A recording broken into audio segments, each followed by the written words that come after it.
Hey guys, welcome back to the channel for my review of Ninjago Season 15, Crystalized. This is the longest season, but also the final season of Ninjago's first chapter. This season has been anticipated for years. And so now, with it over, it's time to determine if it really lived up to the hype. This season really started in the shadow of Nia, who in the previous season went to go live with the fish. The big question heading into Crystalized was how they'd handle Nia. And what ended up happening was she was brought back as a powerless Samurai X. I was pretty mixed on the way Nia came back. It wasn't bad, but it wasn't great either. Yeah, it made sense, and it was logical, but also it just happened too quickly, it happened too soon, and it felt really easy. It was also disappointing to see Nia very quickly sidelined in part 1.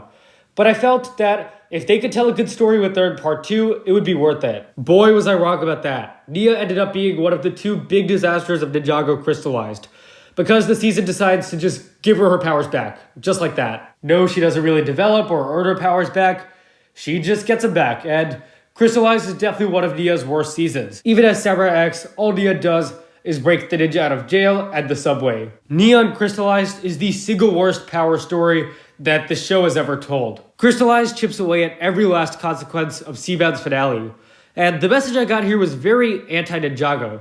The idea that Nia is nothing without her powers. This part of the season was more than just underwhelming. I think it was just a failure. I feel like part 1 of Ninjago Crystalized is pretty good.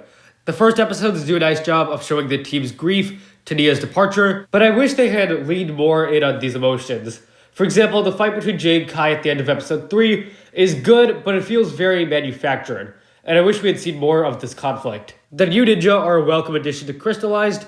They're pretty fun and are nice rivals for the old ninja. The season does a nice job building on Ninjago's government.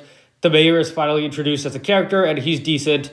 And I also like that the ninja have their own sentencing and trial. The prison story is definitely better than in season 6 because the ninja actually go to jail for something they did. As far as cop characters go, Hound Dog McBrock I think is pretty decent. I love the gradual, slow development to the Crystal King. How we see each villain individually recruited. The sense of mystery is great.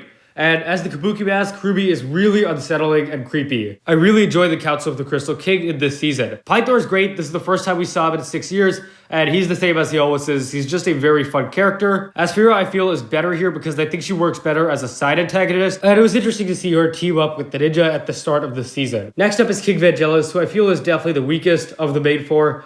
He doesn't have too many individual scenes, but I like how the season portrays him as a fallen king who's pretty much at the bottom now. For several years now, the mechanic has been becoming more and more of an important antagonist, and this season is the culmination of that journey. He's a very fun character, and I feel like it's really cool to see his evolution. And then there's Mr. F, and he just kind of exists. You can't do too much with a silent character in a season that features 6 other villains. Mr. F is a harmless character, but he's not nearly as interesting as he was in season 8. And I feel like the same can be said about the golden weapons in this season. They come back, and then they're kind of forgotten about. Is it bad? No. Could they have done more? Definitely. It is pretty cool, though, to see them in this crystallized form, kind of like an evil version of these weapons. But these are all very minor criticisms in comparison to Crystalized's biggest mistake, Harubi.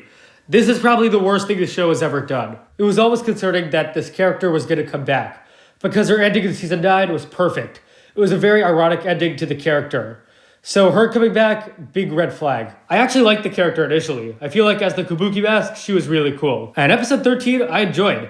Yeah, I didn't agree with these choices, but I feel like they did a good job explaining her return. And then it becomes clear in the middle episodes that Crystalized isn't doing anything new with this character. She tells the villain to follow her voice.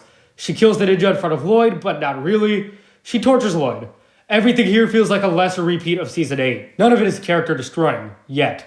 But it feels just really pointless. The one shining point is the Primeval's Eye episode, which I feel had some interesting interactions between the characters. But everything else in those middle episodes, we've seen it all before.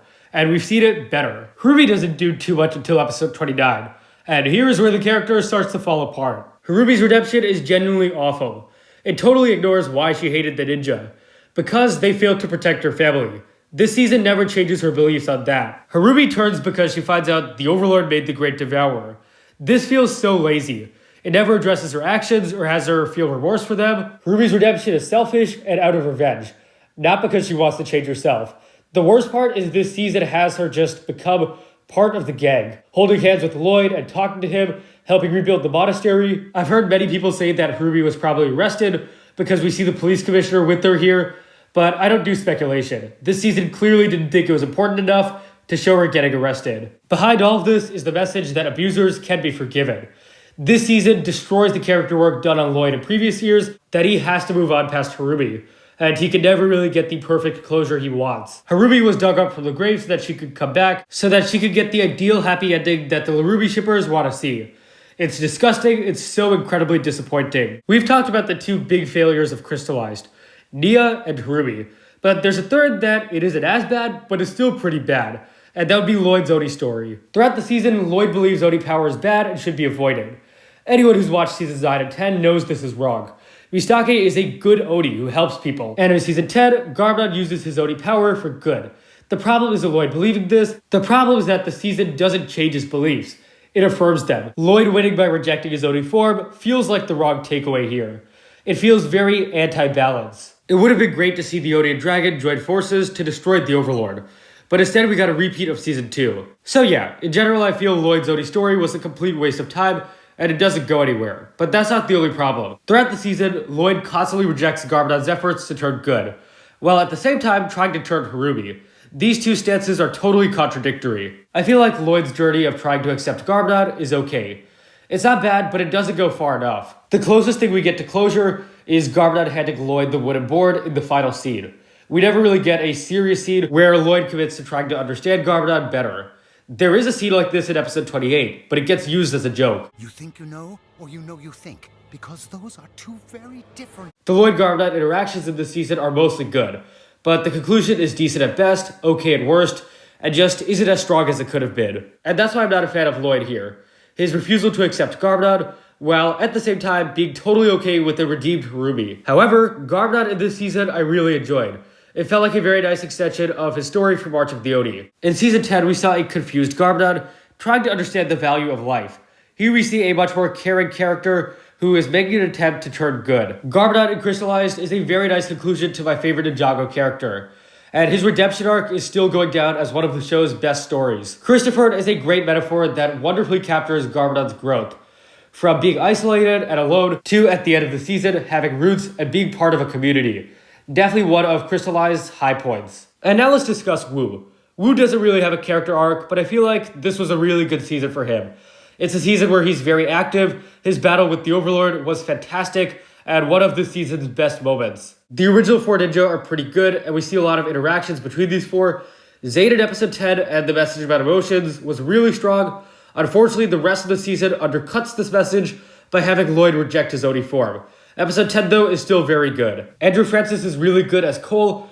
I really like his voice, and recasting the character was definitely the right move, despite the difficult circumstances. Dragon form is also decent. Yeah, it's pretty generic, but it's a very Ninjago thing, I feel, and it's a nice counter to Oni form. And now it's time to discuss the main antagonist of the season, the Overlord, back for the 3rd time. The general consensus people got from the trailer was that the Overlord was going to be a more interesting villain. He may not have been as good as the trailer made him seem, but compared to seasons 2 and 3, this was probably the Overlord's best season. He had a more clear motive that made him more interesting. The Overlord isn't just trying to take over the world. He's trying to destroy the balance to achieve peace in the dark. And this offered more complexity to a character who was otherwise pretty generic. I really enjoyed the build-up towards the Overlord and his introduction in episode 16, and I feel like the Overlord had a good amount of screen time. I also really enjoyed his design. It has this great ancient animal feeling to it, as well as his final form in the last episodes. I especially love the reveal that the Overlord made the Great Devourer. This very nicely recontextualizes and connects the first 2 seasons of Ninjago. And as always, Scott McNeil's vocal performance as the Overlord is fantastic. The downside to the Overlord is his defeat, which doesn't really make it clear what happened to him. This is the final season of Ninjago, and there should be more closure than this. And that brings us to our final topic, the finale. I'll be honest, Roots is one of the worst season finales of this show. It was very rushed. The only consequence was the ninja lost their powers, but this might be reversed next year. It feels like for the series finale, this was not very impactful. Also, there's the redemption of Ruby, which we discussed, and I don't like the decision to end the show on Sally's song. It doesn't feel as emotional as this final scene should be. This finale just ties everything up in a beautiful gold ribbon. Everything ends perfectly. I get that this was the vision of the creators, but I personally disagree with it, and I feel like it didn't make for a good finale. I'm not a big fan of Roots. It just feels like a normal season finale. And to offer some closing thoughts, Crystalized had a ton of expectations. And in hindsight, maybe those expectations were too high. Me personally, I felt like Ninjago was in a very good position after season 13 and season 14. I really thought Crystalized would be a great season. And I'm bummed to see that it just isn't. However, I don't feel like Crystalized is a bad season. A lot of people with similar criticisms of Ruby and Nia, you'll see them saying that Crystalized is bad. This is not an opinion I personally agree with. I feel like Crystalized has a lot of good stuff to offer, and that saves it from being bad. But I feel like Crystalized had everything it needed to succeed. It had returning villains, it had a very long runtime. This was the Dream Ninjago finale for many, and it really should have been better. This season gets a 7 out of 10. I feel like it is a decent season, but as Ninjago's final season, it leaves me feeling very disappointed. It wasn't like season 10, which in a way was kind of doomed to fail with 4 episodes. Crystalized doesn't deliver on the immense amount of potential it has. And in that sense, it's very disappointing. But I do feel like the majority of the season is entertaining, it's fun to watch, it definitely has heart. So how do we move on from here? I feel like in 2023, Ninjago really needs to lean in on change. New ninja team, new format, change it all. Season 15 is enjoyable, but it shows me that this show may not be able to provide fascinating stories for its characters anymore. If 2023 really mixes things up for Ninjago, I feel like it'll have a greater chance of returning to greatness in the future. Ninjago is at a pivotal crossroads right now. We either go back to the same old stuff, or we embark on a new path. And whatever choice LEGO made will define Ninjago for years to come. Thank you all so much for watching, guys. If you enjoyed, please leave a like, subscribe, share with anyone ever you know. Share your thoughts on Ninjago Season 15 Crystalized below, and I'll see you guys next time.